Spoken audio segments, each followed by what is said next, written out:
G'day, guys. Welcome back to the NBL GDS Swordplay podcast. It is our round 14 preview. And as always, I'm joined by the two experts below me. We had a chat with Boz last night. Pretty good start. Are you there, Boz? Yeah, so not a bad start for me this week. I'm currently 10th in starter, which I think is quite good considering I'm pretty high up in the overall rankings there. So going to try and keep the momentum flowing in the starter comp. Contender, I'm doing okay as well, 13th. Just didn't play McVeigh in any formats this week, so I think that's what's kind of separating me from those at the top. And then my classic team, it's just no good. I think so many people now have an all-star card or they've got those gold McGee's, maybe a gold PJC, gold Cotton, whereas I don't really have those cards just yet. So, I'm around 30th in that. But to be honest, for the rest of the season, it's that classic and contender, and contender comp that I'm going to be kind of aiming to finish high in. Very nice, mate. And I do need to mention as well, and I didn't even know this before Boz mentioned it pre-podcast.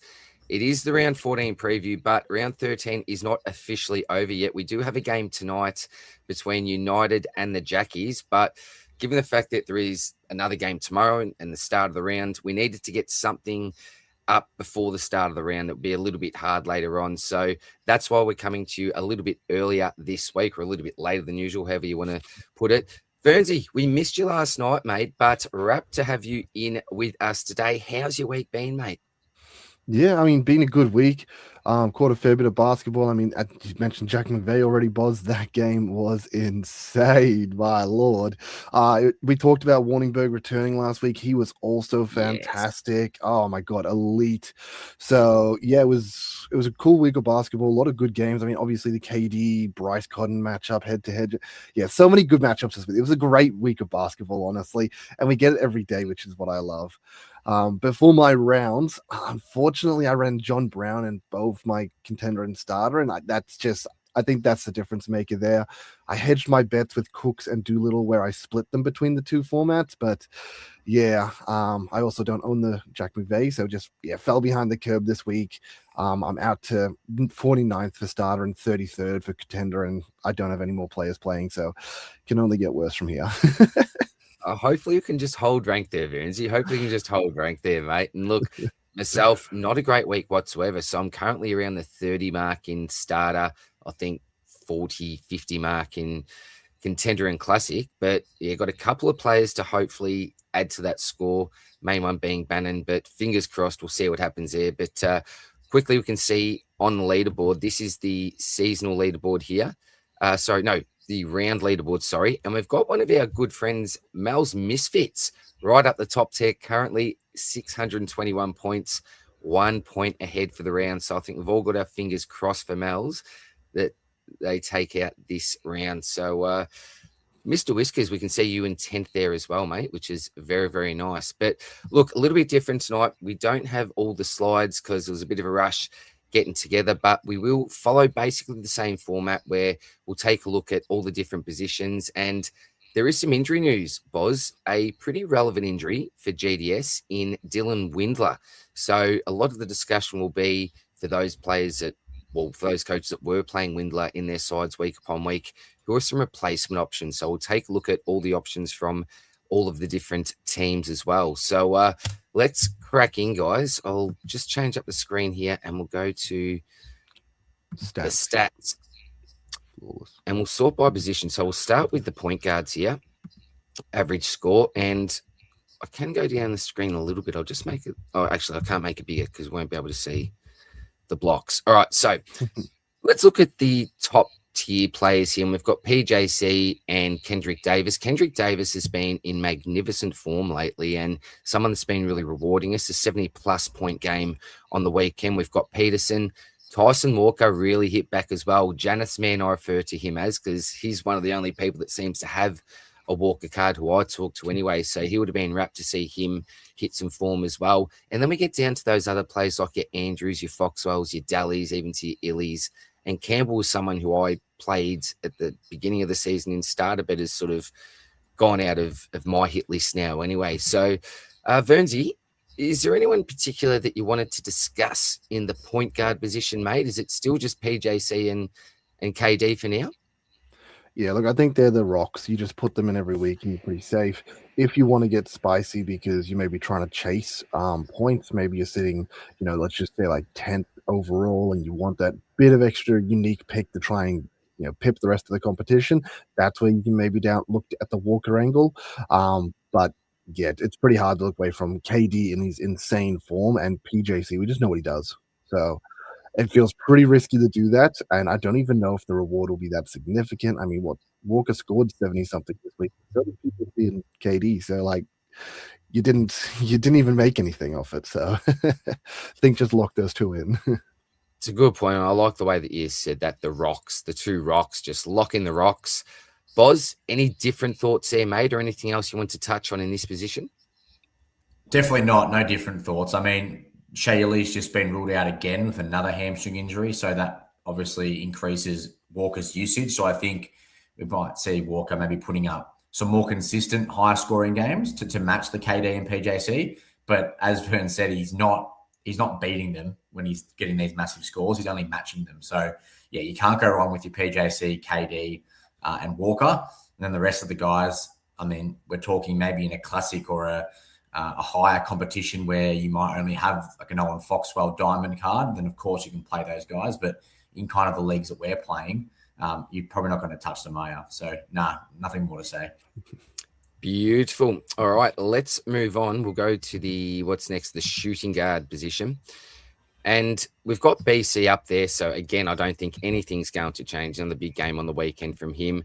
Then we've got Hickey, Sobey, Freeman Liberty, Hamilton, to your Duke Juniors, your Doyles, down to your Harveys. Are we still as confident with Will Hickey, lads? Or do you think it's time to maybe start looking at someone like a Sobey and mixing things up? What do you reckon, Boz, in regards to the shooting guard position? Well, yeah, he's still putting up great numbers, and I know he probably had a bit of a downer week this week, just purely because Illawarra continue to be not good. But yeah, I think you can start thinking now. You can start. This is probably the position where you can get a little bit creative. When we spoke about the point guards just there, you wouldn't dare to go against PJC and KD. Whereas I think here there's a question you can raise. I think it's viable to go against Hickey in certain times. Obviously, if Hickey's got a double, you're probably going to play him because you're backing him in to at least have one big kind of game in those two games. But if he's on a single and it's against a tough opposition, and I don't blame someone for trying a Sobey. Finally, JFL had a massive game. I was getting nervous there for a bit. He went nuts yesterday against New Zealand. Near triple-double. I think it was somewhat the high 60s GDS points. So he's already shown that he's got that ceiling that we spoke about earlier in the season, and he's obviously just given us a game like that. So there are players here on the board that you can actually go a little bit poddy if you are someone that needs to kind of make up ground to climb an overall ranking. So this is one of the positions where I think finally – Hickey's probably still the second option, but I think there's more variance, and I think we'll continue to see more variance in our second highest scorer in this position. Like it, Boz. Now, Vernsey, we've probably got 4 options, maybe 5 if you want to chuck a Hamilton in. But aside from Cotton, who are you liking next on the list? Or are you just throwing a bit of a blanket over them and looking at your double game weeks versus your singles and matchups week upon week, mate? Yeah, I mean, look, as Boz said, it was great to see JFL return to form. A little bit unfortunate that I obviously went poddy last week and played him over Hickey, and then this week he goes ahead and outscores Hickey quite nicely with a 66. So did it on the wrong week, but that's just how it rolls sometimes. It was great to see him back. I think Hickey's sort of a staple in the sense that just you're not getting a bad game from Hickey in reality. JFL, it's great to see that he finally came back and had a great game, but is that going to be the norm going forward, or is he still going to throw in these stinkers that he's had? So, right now with JFL, I would probably give him a bit more time before I take that punt on him. Maybe into like a Cairns matchup, you can take a bit more of a punt because obviously a match they can actually win. But other than that, probably just Hickey, Sobey. I don't mind going Sobey either. But yeah, I guess also if you take Hickey's like 100-point score that he got out, like I mentioned this last week, you can't just take out someone's score, but technically if you take out that 100, his average outside of that wouldn't actually be that much higher than Sobi's. So, you could definitely look at a Sobi. I think Hickey's got the higher ceiling, but Sobi might beat him week to week here and there. So it's fine to take a punt there with that.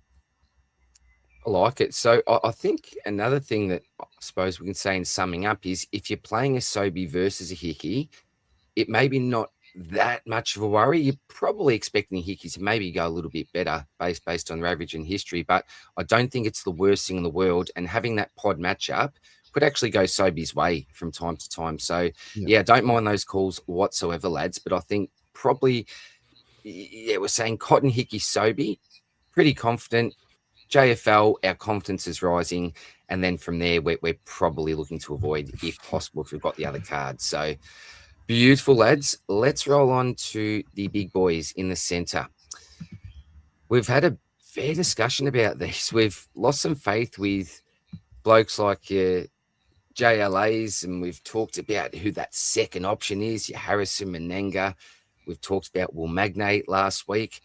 McGee, now, am I correct in thinking, in saying that he did not play the second game? Correct. All right. Is this something to be concerned about, Vernsey? Is this injury? Was he ill? Personal reasons? What's going on here, mate? Look, I'll be honest. I actually did watch this game, and Hawks did really bloody well without him. But I actually didn't catch the reason he wasn't playing. Boz, did you catch that? Yeah, he hurt his eye in the first game. Got a scratch to the eye or something. So yeah, I don't know if it's going to be too long. No, I do remember hearing that actually. Yeah.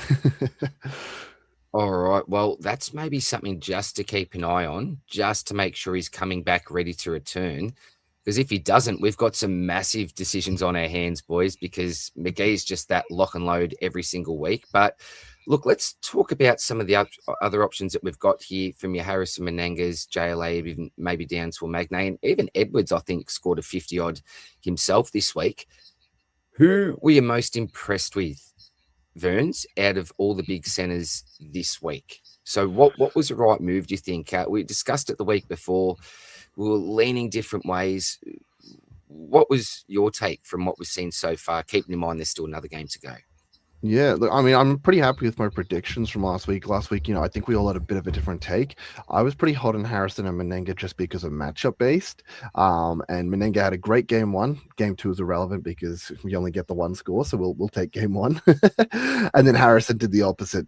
Irrelevant game one, but game two goes for 71, goes massive. So huge from those guys. They actually both outscored McGee in his single game that he played. So not a pod risk you'd ever take, but both boys definitely showed up in at least one game, which is what we can really hope for with these guys because they are a bit inconsistent. That's it. And that's why the double can come in really handy. We know that you don't get double the scores, but if you do have that dud game where they struggle, at least you've got that second chance, I suppose you'd say. Boz, what are your thoughts with the big boys at the moment? Who are you leaning towards? Who are you liking? Yeah, well, I'm the same as Verns. I really like Harrison. I think we all kind of last week at the end of the podcast, we made that decision, if we had to pick someone, who would it be? And we all did say Harrison, and it kind of was in our favor this week. And to be honest, the last couple of weeks, he's played really consistently. The rebounds are back, and I'm talking big rebounds, like 11 plus a game.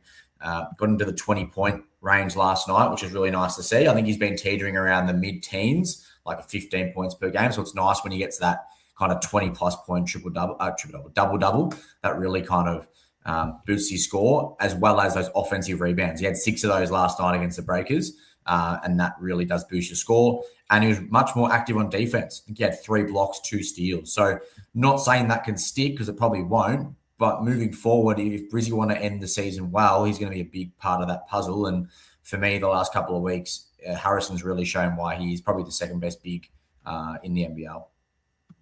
Yeah, I like that, man. I think the other thing to note with that game is only had the 3 fouls and the 1 turnover, so not too many negative points. We know that Harrison is someone that can get in foul trouble at times, which obviously means a loss of minutes.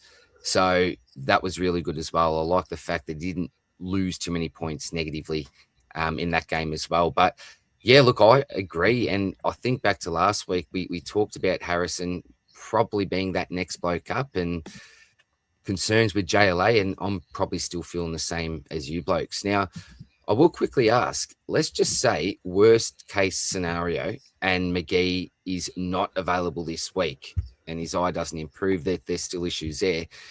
We'll probably lock in Harrison. Who's number 2 apart from McGee? So if we have to take McGee out, is this just a bit of a throw at the dartboard, or is there someone else in particular that's standing out for you two blokes? Yeah, that's a hard one. New Zealand only have the singles, so that's not great for Menenga, which sucks. JLA also only on a single, and we've already talked about their volatility with their scoring. You could take a punt on a Magne or a Humphrey, who both have doubles. But I mean, they're not even that far off. You look at the averages; they're not far off, and they've been all right as well. Humphrey also has cans, who they'll probably destroy. Oh gosh, it's hard. It's very hard. I think I might actually throw it on Humphrey, if I got to be honest. That's a massive pod move, Ferns. But there's method behind the madness there. Absolutely. Boz, is there anyone that's standing out for you, or just throw it and hope that it lands? Yeah, you very well just could throw a dart, hey. Well, I did like their Adelaide matchup. I mean, can we trust Humphries? He's been really good this year, to be honest. And we always say that he lacks in the defensive rebounding department or the rebounding department. So, you know, if you can get a couple of cheeky ones against Cairns, that could really elevate his score. Look, if I was playing this week and McGee was out, for me, it'd be Harrison. And then I probably would put Will Magnay, just something a little bit dart throwy, but he has that backup of the double game week. So at least potentially one of those games he goes off, gets 5 blocks or 3 blocks or something like that. So, yeah, for me, because it is so volatile, this position, and if McGee was to be out, I'd probably want to have 2 guys that are playing in doubles just to see if one of those games for each of them can stick. So, yeah, for me, it'd be Harrison and Magnay, which I do think Magnay's playing a lot better as of late as well, by the way. I mean, he got in foul trouble in his previous game, but he's looking a lot more active, a lot more kind of invested in what Tassie are doing. So that's always a good sign as well. The other thing I want to point out is obviously we have the other Adelaide big, Ruskavisky, or whatever his name is there. He did get, what was it, a 3-game suspension? So is he still out for this coming week for at least the Cairns game, which could definitely bolster, Humphrey's scoring ability because he definitely got suspended. Well, I know he got suspended, but I think he played the second game this week for whatever reason. I think has he already completed it or something? What? I don't know. Yeah. From memory, I thought he was out as well. Then I saw him in the box score for Adelaide's second game this week. Oh, you can fact check that if you want. But I do believe he was. Now, is he in this? Yeah, he's definitely played against the Hawks. Okay, so he must be back already. Oh, crazy. Maybe he did last week. He missed both games and just the one game this week. Sorry, misremembered that. My bad. Damn. No, all good, buddy. All sweet, mate. Well, there you go. It's going to be a very, very interesting week if the big man does miss, but I think we're all hoping and probably expecting that he comes back. But if he doesn't, big decisions on our hands. All right, let's look at the power forward spot. Now, Vernsey, you love this man that's currently second on the list, Sam Wardenberg. You've been shouting him out, just waiting for him to return. I think we've all owned him in the other format when we had the classic version of that game. He was an absolute star, great cash cow at times as well. But talk to us about this man. You must have been absolutely rapt seeing him come in and have a massive game as well. Yeah, yep. I mean, obviously, we know he was great last year, and he's obviously a young player that's developing, and we're all expecting him to really be one of these big players in the NBL. And then on his off season, he went bananas. I think it was the BLS. I think that's the name of the league, the Turkey League. I think it is something like that. No, Portugal. No, Puerto Rico. Puerto Rico. God damn it. Try my best here, team. But he absolutely tore it up there. And we were also excited from this year. Everyone was expecting a massive year from him, and then injury. He's finally returned. We sort of mentioned it last week, but he entered the team, and the team just looks so much better from the moment he entered it, sort of thing. So it was so good to see him back. And then this week he blew up again with the help of Jack McVeigh. You know, him and McVeigh went nuts in the big win this week. And it's so good to see him back. I actually have a gold Warningberg, so I've been waiting for this moment to get that bad boy out. Nice. That's beautiful, Burns. I know that you've been talking him up and waiting for him to return, and having the gold sitting there in your back pocket is very, very handy, mate. So love your work there, Burnsy. Jack McVeigh, his teammate, again, I think he's puts his hand up week upon week. Burnsy, so we have just heard from you, but this is your boy here, John Brown. Are we losing faith? Are we still considering him week upon week? I wouldn't say losing faith. Look, he just wasn't as active on the boards this week. Saying that Sem won both their games, I'm pretty sure they won both their games, and quite handsomely as well. They absolutely tore Cairns apart. I'm pretty sure did they have Cairns in New Zealand? God, I need to jump back to the fixture. No, they had Perth and Brisbane, but they tore Brisbane apart. They absolutely pumped them by a good 30 plus 40 points or whatever it was. So that game was done early, and they were definitely giving a bit of a run to the younger kids. So I don't think Brown really needed to show up in that game because we just won so hard. It was so irrelevant. And then in this Perth game, like once again, Brown, when we play a small 5 lineup, like where he plays the 5-man and he puts a body on JLA sort of thing. And because of that, it meant that he wasn't getting as actively involved in those rebounds. Obviously, didn't get the steal numbers. And if anything, Sem should have lost this game, but then decided to show up out of nowhere in the fourth and turn Perth on their head. So that was absolutely wild to see. But I wouldn't lose faith in him. I think he's still really good. I think we've seen it with all power forwards. I don't know what it is about the power forwards this year, but they just, every now and again, just something seems to happen and they put out these absolute doo-doo scores. It happens, and it seems a lot of the time, Verns, that you're on the wrong end of it. You're that 1 week behind, you jump on, then they go, bugger you, Verns, we're going to stuff you around, mate. So it is bloody tough to get right week upon week, isn't it? Definitely. I think the funniest thing for us here is we called Bannon consistent a couple of weeks ago. Then he was at a very floor score. Then he had a massive score. Then we called Brown consistent this week, and he's come out with 2 floor scores. And we need to stop calling people consistent. Anytime we call them consistent, they just have to prove us wrong. They turn into roller coasters, don't they? Exactly right. Exactly right. This model of consistency just absolutely loses it. Boz, I want to talk to you, mate, about Xavier Cooks. Now, first game of the weekend, 67 GDS points, so 27 points, 3 offensive rebounds, the 5 defensive rebounds, a couple of assists, only the 1 turnover, 2 personal fouls, as well as 4 blocks. That's 20 points in your pocket just like that. So is he someone that you're starting to have a little bit more faith with in playing with GDS, particularly on these double game weeks? Yeah, well, it just seems that Sydney are like the informed team of the comp at the moment. They've really won some hard-fought games, a couple against United, and it's pretty evident that KD and Cooks are doing a hell of a lot in those games where they're winning. And I watched them on the weekend and super active. They were getting Cook so many looks, like compared to the start of the year where we said he was kind of shot shy or the team wasn't actually passing him the ball. I think they've worked it out that he needs, at least 10 to 12 shots a game for them to do well. Yes, he gets them off offensive rebounds, and yes, he gets them in transition, but they do have to run offensive sets through him, not just KD. So, yeah, he is just up and about right now, and he's loving every second of the last couple of games. I don't know if you saw, but he got his first 3-pointer for the season, which was a half-court heave at halftime. So Nice. can't hit a free throw, but he can hit a half-court shot, which is great to see. But, yeah, for me, Cooks and Doolittle, I just love them. They're just like the tried and tested, proven guys of this league that have done it for multiple years back to back. I played both of those guys in every league this week. Obviously, the only one that beat me was McVeigh, because I don't think many people would have had Wardenberg on the court. But yeah, for me, I'm really confident in McVeigh, Cooks, and Doolittle, as well as Wardenberg if you do have him, because I know he's a bit hard to get. But yeah, these guys for me are just the most consistent of the power forward bunch. Yeah, I like it, mate. And do a little bit scary 22 in game one. They've been hit back with a nice 54. And Bannon as well, Burns, you just touched on it before. Our model of consistency has started to just roller coaster it up, but always an option, I suppose. And I do have him in my starter comp this week. So hoping that he has a decent game tonight and can get me up in the rankings a little bit anyway. All right, let's get on to the next position, or the last position that we'll be talking about.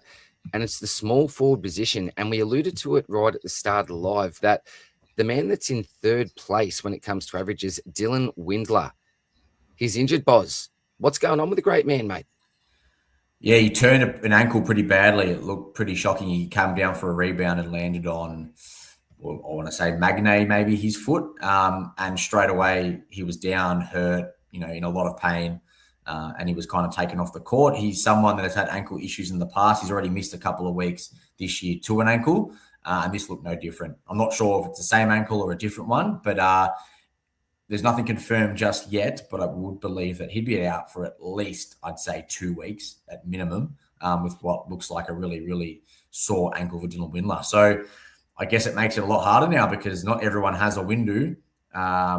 So it really does make that second small forward spot really, really tough, because I think Chetham's the obvious one. We're playing him every week. And then, the rest, it gets really interesting. Karim Lopez doing okay, but not great. Troy Brown Jr. has been pretty disappointing. I mean, he's probably not needing to do much because of Bryce Cotton and Chetham, but he hasn't done much himself. Nick Marshall, he gets the start for Tassie, but still doesn't do a hell of a lot. He's not a bad option. And Jalen Galloway is probably the second one, or the next one in line, that I like, because he gets the start and he has actually shown something in the past. So, yeah, slim pickings in this line. So, Burns, do you have any ideas? Because I'm a bit stumped. Yeah, I look. I think this was pretty wild this week for some of these scores as well. I mean, Wandu came out with an 11 and a 17. He was worse than Brown. Once again, I think in games where Sem torched them and he wasn't needed as much. Didn't get involved defensively. His shot was a bit off, so that was a bit unfortunate there, sort of thing. I do like his confidence in taking the shots. Obviously, Maldonado, big news there, obviously left the team as well. Not left, but he got let go from the team. I thought he had a great week this week as well. I thought he was really impactful, so I was really surprised to see that they let him go. Ian Clark getting drafted to Sem as well. So if anyone has any Ian Clark cards from the last season, then he's back, so you can use him now. He'll probably be a shooting guard, I'd say, though, so a little bit awkward position-wise. I do wonder how that's going to shake up the team. And then Troy Brown Jr. also really random scoring. He gets a 41 in game one and then gets a 2 in game two. I don't know what happened in this Illawarra game, but he didn't exist. Like, he was on the court, but he just didn't do anything stat-wise. Barely touched the sheet. He didn't even, honestly, I remember him scoring his first bucket in the last quarter with, I swear, like a few minutes left. And that's when, Illawarra were putting up a really good fight, and Adelaide managed to run away a bit at the end. So, yeah, this is a hard line because these guys, they all have flaws that are just, it's going to lose you a week. You hit one of these floor scores with the wrong player, you lose the week. You get the right one with a ceiling score, and boom, game on. So, yeah, this is the hardest line to choose from by far. I'd automatically go to Lopez, I suppose. I don't own a Wes. I don't think many people do. I automatically go down to a Lopez. I don't know why. Patterson, I don't have any faith. Brown Jr. Galloway may not be a bad shout, Boz. It's tough. This is a tough week. Look at some of the options that we've talked about. There's been some weeks where we've just gone, lock in these two, these two, these two, these two. It's been as simple as that. But this is one of those weeks where you could go one of many ways. And I think for this particular position, a lot of it depends on what cards you actually own because they're not big names. They're not probably cards that you've actively looked to trade into your side or get in some way. This is a tough one. So, just for reference, DR, Lopez did go 14-16 this week. Jeepers, mate. Every single one of these guys was really, really bad outside of Windler and Chetham. So just to make things harder. Well, we're locking in Chetham. That's what we can absolutely guarantee. We are locking in Chetham. Number 2. Yeah, well, good luck. Good luck getting that one right. Is there anything else you want to touch on player-wise boys, before we finish up with the schedule and the matchups for the week? No, I think that's all. All Yeah, right. no, nothing more from me. Just good luck picking a small forward. Oh, tell you what, it's going to be an absolute mission, mate. An absolute mission. All right. I'll just go to the fixture here. So again, apologies, I don't have the slides with all the singles and the doubles, but between the three of us using our brains, we should be able to work out who's got the singles and the doubles here. So first one that stands out, 36ers. So they've got the double playing the Taipans along with the Wildcats. So BC, Cheatham, just lock and load. And we also talked about the centre position with Humphreys. So if McGee doesn't get up for some reason and you're looking for a pod or you don't own many other cards, then potentially Humphreys is someone that you could look at. The Taipans are on a single. Jackies have the double, so they're playing the Breakers and Vernsy's boys, the Phoenix. So Boz's boys and Vernsy's boys there. The Breakers have the single. Wildcats on a single. The Kings have a double.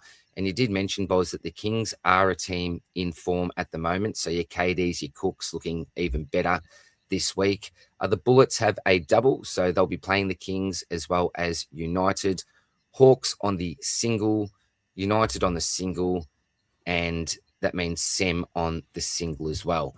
Hopefully I didn't stuff that one up too much, boys. But matchup-wise, is there anything that's standing out in particular? Are there any of these matchups that make you say, apart from the obvious ones, I'm absolutely locking in player A, B, or C? Yeah, I mean, obviously, you just mentioned the Adelaide boys, 100% into Cairns. Like, don't even second guess that. Kings, I think, is the other one that we've got KD, probably just locking that in, no questions asked. Cooks could definitely be a lock here as well. Illawarra, they've got the rivalry there, so little, I don't know what they call that rivalry, but obviously the state of New Zealand, sorry, not New Zealand, state of New South Wales. What am I doing? Rivalry. Bullets on the double. I feel pretty confident in Harrison. Yeah, I think they would be the obvious ones that stand out to me. And then the singles, it always makes life very hard because there's no second chance. Very true, mate. So I think what we're saying there is we've got your Cooks, KD, Harrison, Cheatham, BC. I think we're pretty confident in locking in this week. Boz, any matchups in particular stand out to you, or any that you're even maybe looking to avoid? Or Nothing I'm really looking to avoid. I'm just trying to look for some positives. I think I like Tassie having 2 home games. I know I spoke about the Kings having 2 home games last week, and that, I mean, it's never going to mean all the thing in the world, but it kind of helped, I think, Cooks and KD having 2 home games. But I guess the Jack Jumpers, I like Bannon, looking at that power forward position, lots of rebounds against the Breakers, who has Lopez and Rob Baker playing at the power forward, small forward. I don't really like how Breakers defend, to be honest. So I think Josh Bannon and Magne are potentially some big guys to watch there who can potentially feast. And then obviously you have that backup game against Sem if all does go not to plan, although obviously Sem probably the best defense in the league there. So look, apart from what Vern said, yeah, I like the Jackies having 2 at home. So even maybe a Bryce Hamilton, if you wanted to go a little bit potty in the shooting guard and go away from Will Hickey, I wouldn't be doing it. But potentially if there's, you got a diamond card of him or a platinum and you want to kind of play it, this could be the week with a 2-game at home stand. very nice, mate. Very nice. Look, I think it's going to be a really interesting week. There are some weeks, as we mentioned before, where there's some really obvious selections. Many of the teams will look the same. But I think this is a week where we will start to see a little bit of variation. So before we go, guys, there's just one more question I want to ask you. So if you can play 2 platinum cards, let's just say they're your highest level cards that you're playing this week, 2 platinum cards, and you can choose any 2 players in the competition to use your platinums on, who would those 2 players be? I know for me, it's usually a McGee, and then I'd go straight to BC. They're my usual 2. Where are you guys going this week? Just given the fact that, McGee's maybe got his single under an injury cloud. Are you still happy to go there? What do you reckon? 2 platinums? Who are you playing them on? I reckon BC and KD. That's where I'd go. BC, KD. Boz? Yeah, that was my answer as well. Yep. Going the same. Like Yeah. it. Like it. Very, very nice. I'm lucky enough to have one of both actually, as well as a Will Hickey. So I was leaning that way. Although McGee, it's just so hard to go past him. But with the single under an injury cloud, yeah, I might go against that as well. So yeah, BC and KD, if you've got some decent cards, make sure that you do absolutely play them this week. So, boys, thank you very, very much for joining us. This was a very awkward time during the day. I don't think the audience is too great at the moment, but we did need to put something out before the next round starts. And as always, you two have delivered with the goods. So any final words of wisdom or advice before we say goodbye? Yeah, I guess anyone signing up for the signing up still, don't forget to use the code United. We do love chucking that one out there. But I do think a lot of the people probably tuning in will be the vets that have been here all season long. But yeah, good luck to everyone. It's awesome to have basketball. Merry Christmas and happy holidays to all. Couldn't have said it better myself, Ernsey. So that is a perfect way to end. Thanks again for joining us, guys. Good luck with your GDS squads for the week, and we'll see you soon in the next one. Cheers, guys. Bye.